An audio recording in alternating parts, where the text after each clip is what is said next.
हम लोग लोकसभा पढ़ रहे हैं। लोकसभा में हमें जो पढ़ना था, बेस क्या था, वो सारी चीजें हो गई हैं। आज लोकसभा का अंतिम क्लास है, ठीक है। तो फटाफट क्विक रिवीजन करते हुए आज इसको फिनिश करते हैं, ठीक है। तो आइए देखते हैं एक बारी रिवाइज करते हुए कि हमें लोकसभा के अंतर्गत पढ़ना क्या है। तो देखिए, चूंकि ये एक सभा है तो सभा को सभा के रूप में यानी संस्था के रूप में, और फिर जो इसमें लोग काम कर रहे हैं, जो इसमें अलग अलग तरह के लोग काम कर रहे हैं, इन लोगों के बारे में जानेंगे। तो इन लोगों के बारे में जानेंगे तो व्यक्ति के बारे में यानी व्यक्तिगत जानकारी इकट्ठा करेंगे। जब संस्थागत जानकारी इकट्ठा करेंगे तो हमें कुल मिलाकर के 6 चीजें जाननी होंगी। पहला जो जानना होगा वो ये कि संस्था का इसका गठन ही क्यों हुआ है ना। इस लोकसभा का गठन ही क्यों हुआ है और कब हुआ है। फिर उसके बाद इसमें किस तरह के लोग आएंगे, संरचना।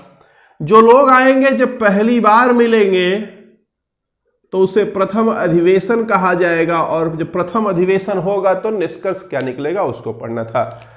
और इस सभा के पास कुछ विशेष अधिकार हैं, उन विशेष अधिकारों को भी हमें पढ़ना था।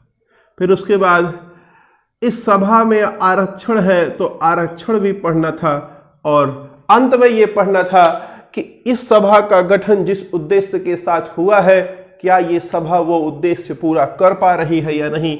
तो गठन के साथ साथ यहां पर अगला सवाल जो था वो आपका अगला जो पढ़ना था वो था निष्कर्ष यानी कि कंक्लूजन। क्लियर। तो ध्यान देंगे, ये आपका जो है लोकसभा में संस्था के रूप में पढ़ना था, और लोकसभा में व्यक्तिगत रूप में पढ़ने की जब बात आई तो व्यक्तिगत रूप से पढ़ने के लिए कुल मिलाकर के आपको 6 चीजों की फिर से जरूरत पड़ती है। और वो 6 चीजें कौन सी हैं। बोलता है पद पर पहुंचने की योग्यता क्या होगी, इसको पढ़ना है। क्लियर। फिर उसके बाद बोलता है कि कौन से लोग इसको मिल करके चुनेंगे यानी निर्वाचक मंडल। क्लियर। अब जो लोग चुन लेंगे क्या प्रक्रिया होगी, किस प्रक्रिया के तहत, ध्यान देंगे, व्यक्ति योग्य होगा, कुछ लोग चुनेंगे तो किस प्रक्रिया के तहत चुनेंगे, निर्वाचन की प्रक्रिया। चुन लिया जाएगा तो शपथ लेगा, शपथ ले लेगा तो काम करेगा तो उसके पास कुछ अधिकार होंगे।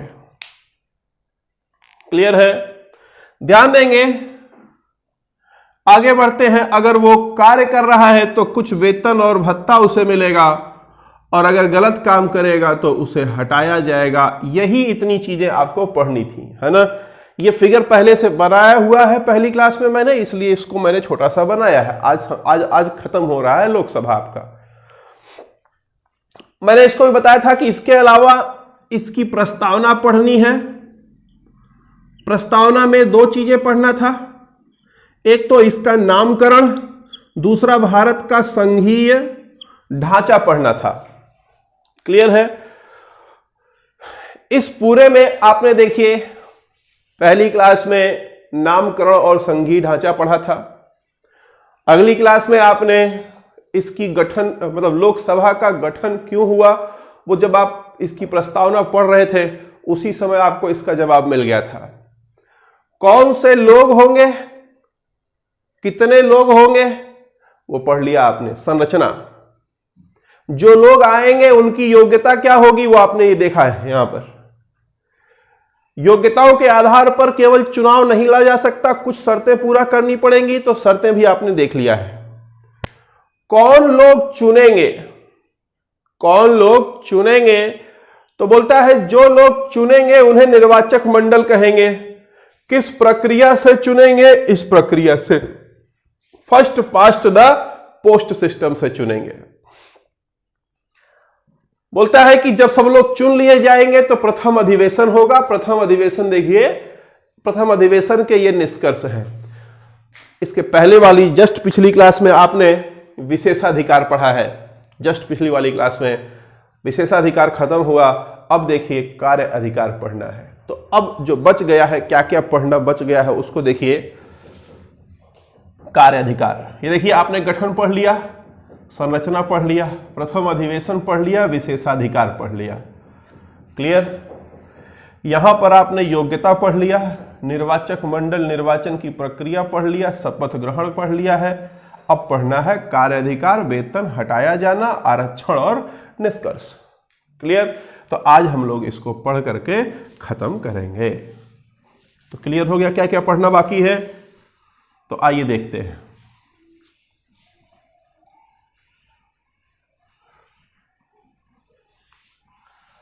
ध्यान देंगे यहां पर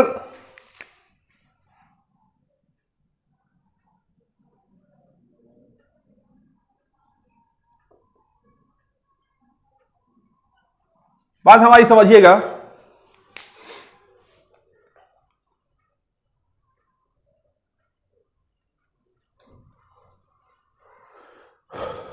जो विशेषाधिकार है इसको आपने पढ़ लिया है। अब हमें जो है कार्य अधिकार पढ़ना है। ठीक है, कार्य अधिकार किसका? लोकसभा के सदस्यों का कार्य अधिकार हमें पढ़ना है। क्लियर? ध्यान देंगे, बोलता है कि इनके पास मुख्य रूप से 4 अधिकार है। पहला बोलता है कि पहला जो सबसे महत्वपूर्ण अधिकार है वो बोलता है इसके पास विधायी अधिकार है, विधायी कार्य है। ठीक? फिर बोलता है इसके पास एक और शक्ति है विधायी शक्ति के साथ साथ, वो है निर्वाचन की शक्ति। फिर बोलता है इसके पास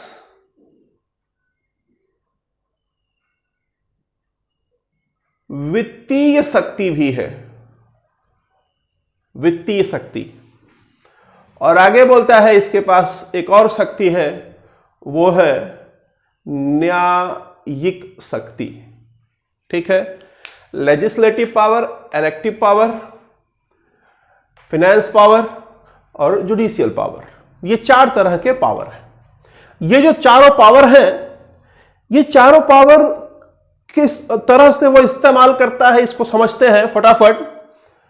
विधायी शक्ति, ध्यान देंगे मेरी बात, कि कोई भी कानून अगर बनाना है, ध्यान दें, अगर हमारे देश के सारे मुद्दे ये हैं, ये सभी मुद्दे हैं, इन मुद्दों को 3 भागों में बांटा गया है।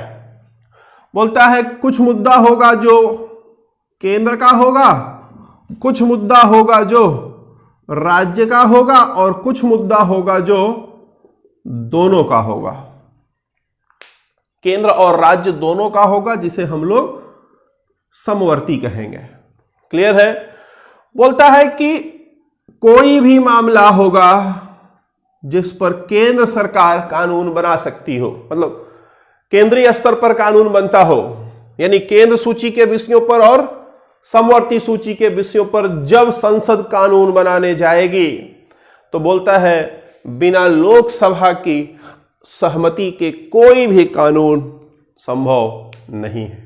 जब तक लोकसभा राजी नहीं होगा, जब तक लोकसभा तैयार नहीं होगा, तब तक उसे हम जो है कोई भी विधेयक को हम लोग अधिनियम का रूप नहीं दे सकते।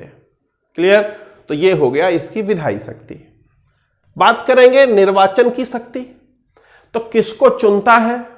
राष्ट्रपति को चुनता है। राष्ट्रपति, उपराष्ट्रपति, लोकसभा का स्पीकर और लोकसभा का उपाध्यक्ष। बोलता है इन चारों को जब चुना जाता है तो निर्वाचक मंडल में ये लोग मतदान देते हैं। कौन लोग?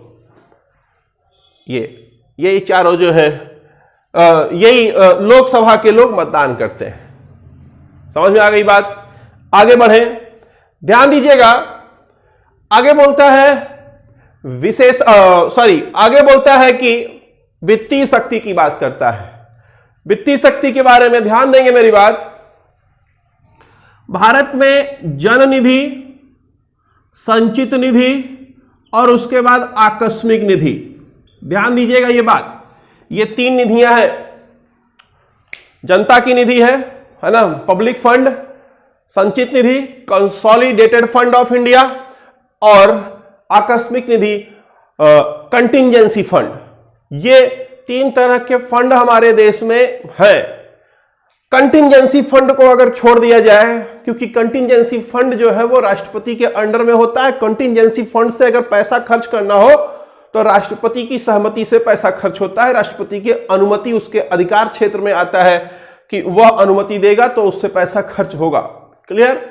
लेकिन बोलता है अगर जन निधि और संचित निधि से अगर खर्चा करना है तो बिना लोकसभा की सहमति के उससे खर्चा किया नहीं जा सकता है।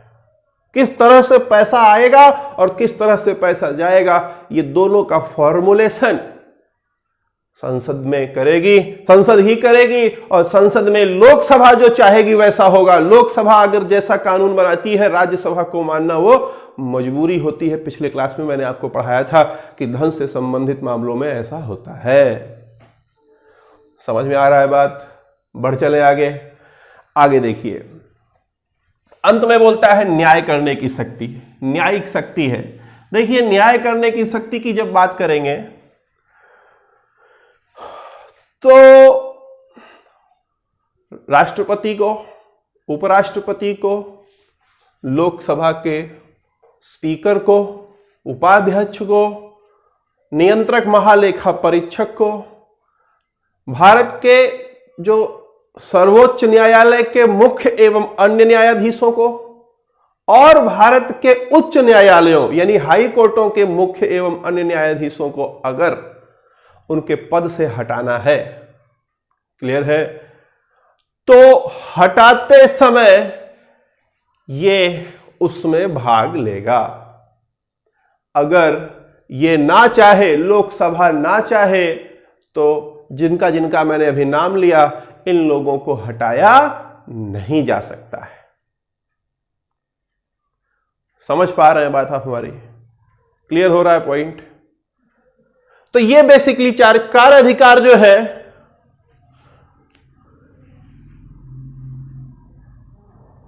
कार्य अधिकार मुख्य रूप से 4 है।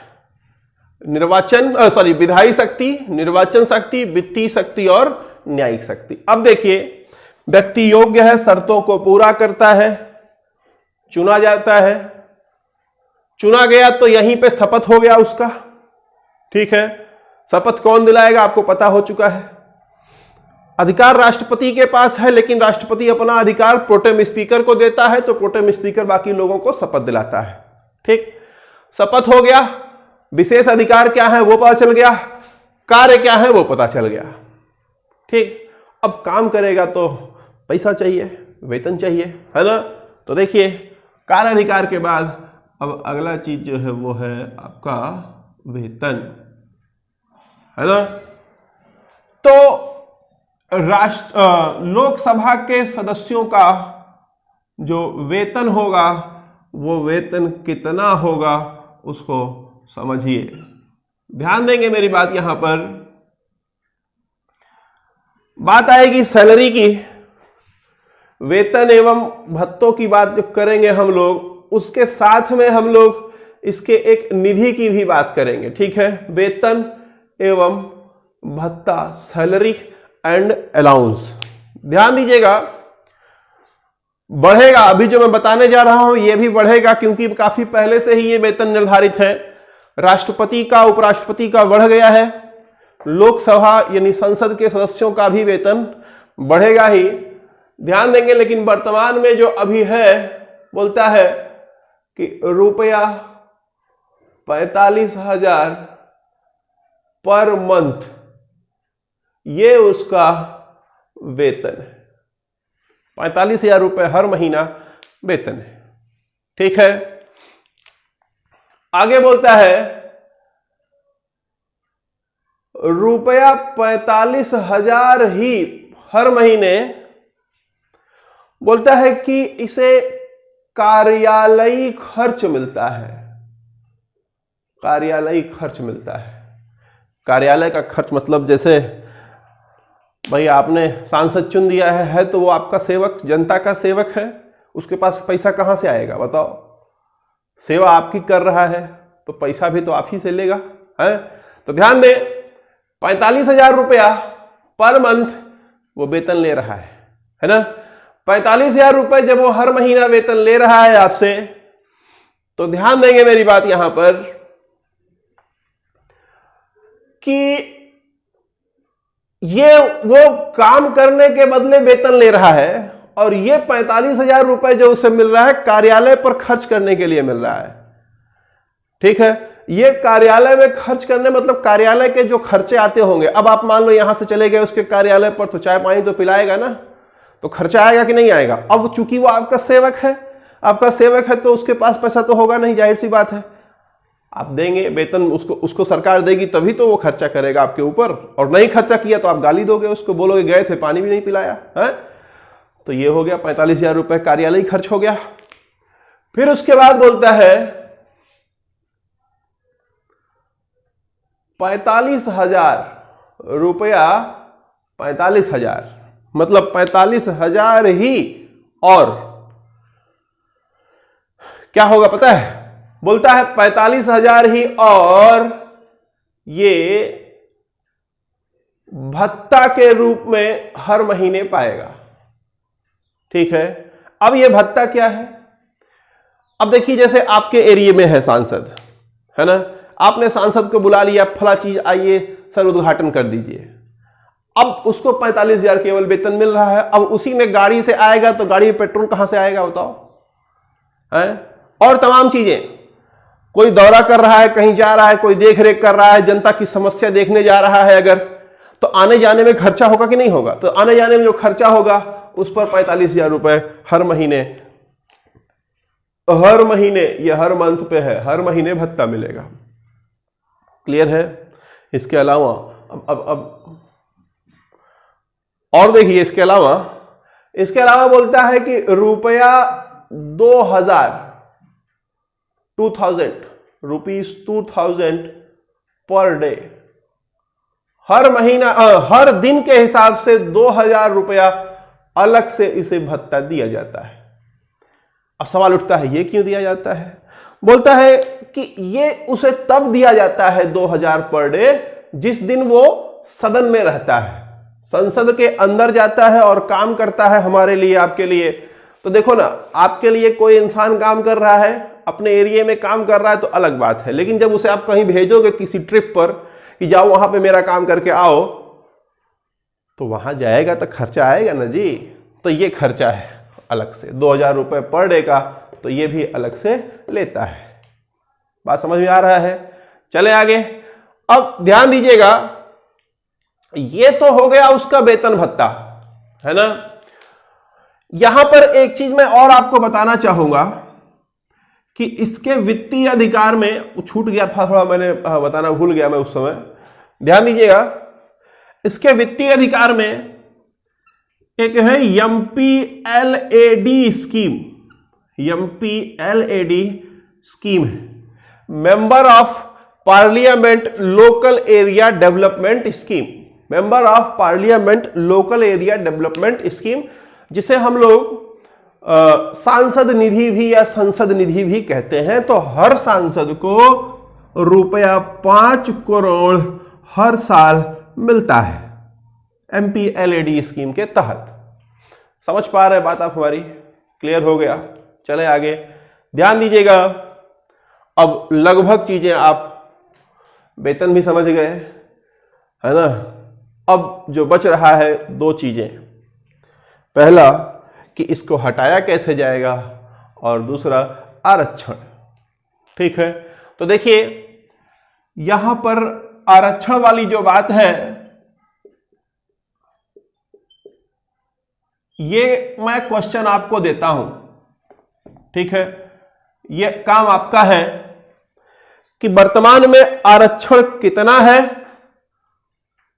उसको जाने, क्लियर, और ध्यान देंगे मेरी बात, वर्तमान में आरक्षण कितना है उसको जाने, किसको मिलता है उसको जाने। ध्यान दीजिएगा, आरक्षण लोकसभा में महिलाओं के लिए नहीं है अभी तक, ध्यान दीजिएगा इस बात को, महिलाओं के लिए आरक्षण नहीं है, ना ही ओबीसी के लिए आरक्षण है। आरक्षण यहां पर केवल और केवल किसके लिए है?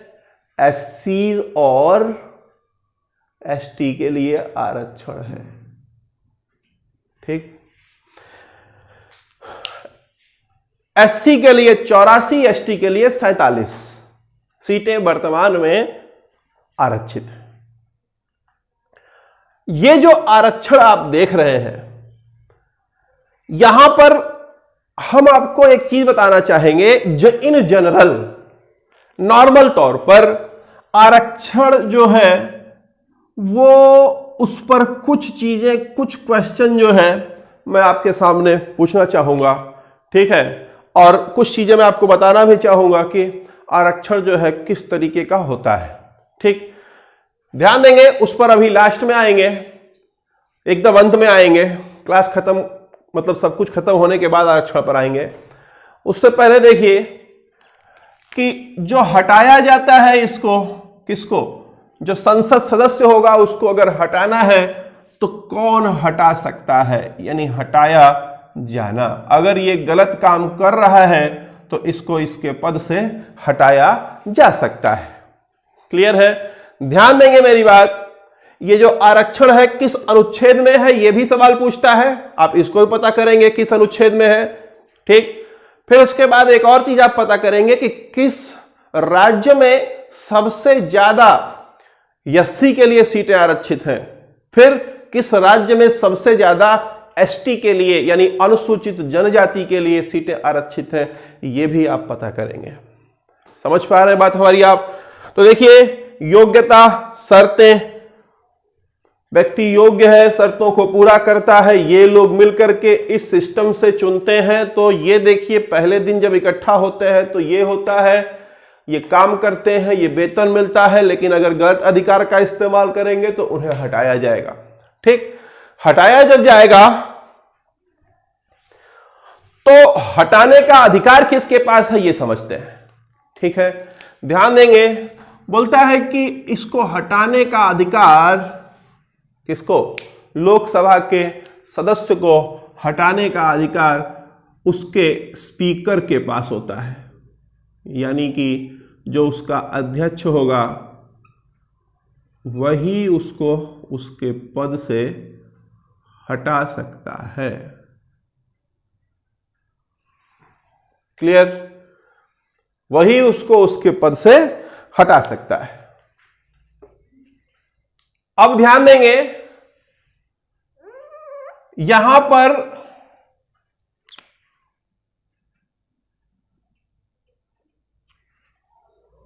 हटाएगा कब? ये कुछ आधार होगा, है ना, तमाम आधार हैं, बहुत सारे रीजन हो सकते हैं। देखिए, बोलता है कि लगातार 60 बैठकों में बिना पूर्व अनुमति के और बिना किसी जेन्युइन कारण के अनुपस्थित हो जाए, मतलब बैठक हो रही है लगातार, 60 बैठक में सांसद ना आए तो अधिकार है इसके पास, वो उसे हटा सकता है, क्लियर।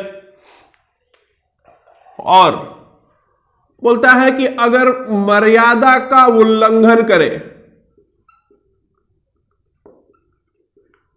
बोलता है कि सदन की मर्यादा का उल्लंघन, जो लोकसभा की मर्यादा है, बोलता है अगर उसका उल्लंघन कर रहा है, मतलब जो डेकोरम है उसको मेंटेन नहीं कर रहा है, तो भी उसको वो उसके पद से बर्खास्त कर सकता है, क्लियर।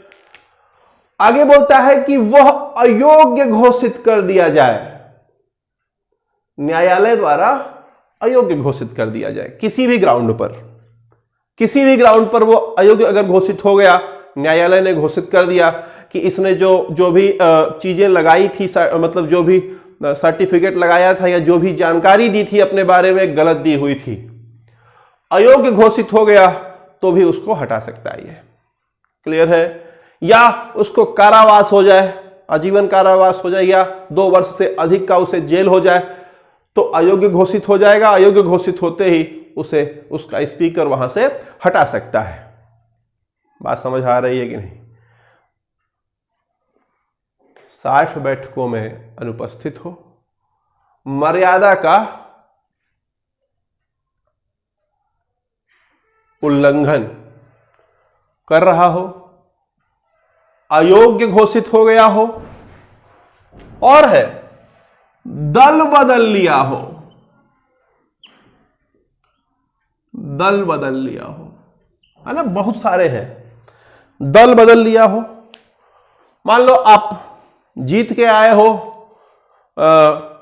कांग्रेस से और शामिल हो गए भाजपा में। तो जब आप जीत के आए हो कांग्रेस दल की पार्टी से, मतलब कांग्रेस दल से जीते हो और आ जाते हो भाजपा में, तो ऐसे समय में भी आपका जो सदस्यता है दल बदल के आधार पर खत्म की जा सकती है। और है एक चीज, बोलता है विप का उल्लंघन करने पर, ध्यान दीजिए ये पूछता है WHIP, विप, विप का उल्लंघन करने पर। विप के बारे में आपके एग्जाम में बार बार पूछता है, याद रखिएगा। बोलता है विप का उल्लंघन करने के मामले में विप का उल्लंघन अगर कर रहा है कोई सदस्य तो उसको स्पीकर उसके पद से हटा सकता है। अब सवाल यह उठता है कि विप क्या होता है? ठीक, विप समझिए, विप को सचेतक भी कहा जाता है, विप को सचेतक भी कहा जाता है। ध्यान देंगे मेरी बात, ये इसको मिटा देते हैं, ठीक है, क्योंकि जगह नहीं है। आप अच्छा ठीक है, रहने दीजिए, समझिए बात। यहां पर मैं आपको बता रहा हूं, ऐसे देखिए, थोड़ी देर के लिए मानिए कि कई पार्टियां हैं, पार्टी एक, ये पार्टी मतलब ये 5 पार्टी है, ये 1 2 3 4 5, ये 5 पार्टी है। ठीक, इस पार्टी के कुछ सांसद हैं, इसके भी कुछ सांसद हैं, इसके भी कुछ हैं, इसके भी कुछ हैं, इसके भी कुछ हैं, सबके अपने अपने कुछ सांसद हैं, है ना। अब देखिए सदन में कोई मुद्दा उठाया गया, अब उस मुद्दे का समर्थन करना है या उसके खिलाफ जाना है? ध्यान देंगे, उस मुद्दे का समर्थन करना है या उस मुद्दे के खिलाफ जाना है, ये ध्यान देंगे मेरी बात। ये चीज इस 5 पार्टी का, हर अलग अलग पार्टी का जो शीर्ष होगा, शीर्ष यानी जो अध्यक्ष होगा, वो निर्णय लेता है। मान लो पार्टी ए है तो हो सकता है कि वह जो मामला सदन में उठाया गया है उसके साथ जाए, पार्टी बी है हो सकता है उसके खिलाफ जाए, पार्टी सी है वो उसके साथ जाए, पार्टी डी उसके खिलाफ जाए। बात समझ में आ रहा है?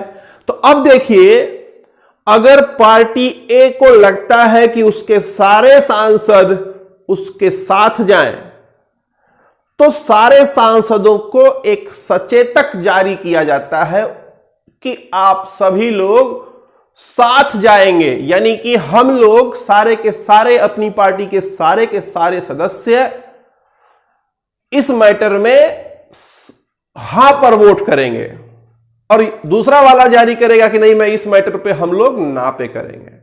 तो जो अध्यक्ष सचेतक जारी करवा दिया या जारी कर दिया, वो सबके ऊपर लागू होगा, उस पार्टी के सारे जो सदस्य होंगे सबके ऊपर लागू होगा। अगर कोई भी उसके विरुद्ध जाके काम करता है तो माना जाएगा कि वह सचेतक के खिलाफ गया है। और जब ऐसा प्रूफ हो जाए कि मेरी पार्टी है, मान लीजिए मैं अध्यक्ष हूं और मेरी पार्टी के 5 जो है सांसद हैं, और या जो भी सांसद हो, मैंने सचेतक जारी किया या मैंने किसी को ऑथराइज किया जारी करने के लिए, सचेतक जारी हो गया। सचेतक जारी होने के बाद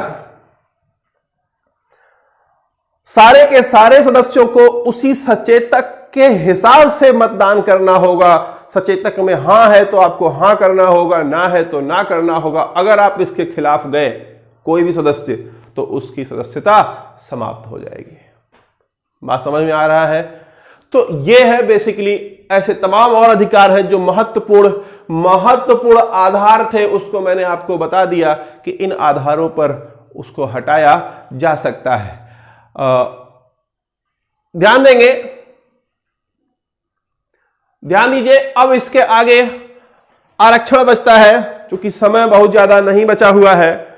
हम लोग जो है आगे आरक्षण पर बस ऐसे ही देख लेते हैं। आरक्षण कभी और मतलब एक अलग से मुद्दा ही आपको पढ़ाएंगे, ठीक है। आप इम्तिहान के दृष्टिकोण से जो आरक्षण है उसको आपने देख लिया यहां पर, है ना। आरक्षण में बेसिकली एक है ऊर्ध्वाधर आरक्षण और एक होता है क्षैतिज आरक्षण, ठीक है। तो आपकी नौकरी में कैसे आरक्षण मिलता है, महिलाओं को जो नौकरी में आरक्षण मिलता है वो क्या होता है, एससी एसटी ओबीसी को जो आरक्षण मिलता है वो क्या होता है, अब आजकल जो है इकोनॉमिकल वीकर सेक्शन को मिल रहा है वो क्या होता है, वगैरह वगैरह जो भी चीजें हैं वो इससे थोड़ा सा हट करके हैं, ठीक है। उसके बारे में हम लोग कभी चर्चा करेंगे किसी ऐसे पर जब करंट अफेयर्स में हम लोग चर्चा करेंगे, ठीक है। करंट अफेयर्स में आपको पढ़ा रहा हूं, करंट अफेयर्स के मुद्दे पर मैं जो है करंट अफेयर्स में मैं आरक्षण पर चर्चा करूंगा। क्लियर? उम्मीद करते हैं कि आपको चीजें समझ आ रही हैं, ठीक। और इस प्रकार आपका लोकसभा पूरा का पूरा समाप्त होता है। अब इस पर क्वेश्चंस बच जाते हैं, जो क्वेश्चंस हमें करने चाहिए। लोकसभा राष्ट्रपति पर क्वेश्चन हो किए हैं आपने, उपराष्ट्रपति पर किए हैं, अब लोकसभा पर आते हैं। क्लियर है? इसके क्वेश्चन को हम लोग अगली क्लास में देखेंगे, ठीक। Thank you.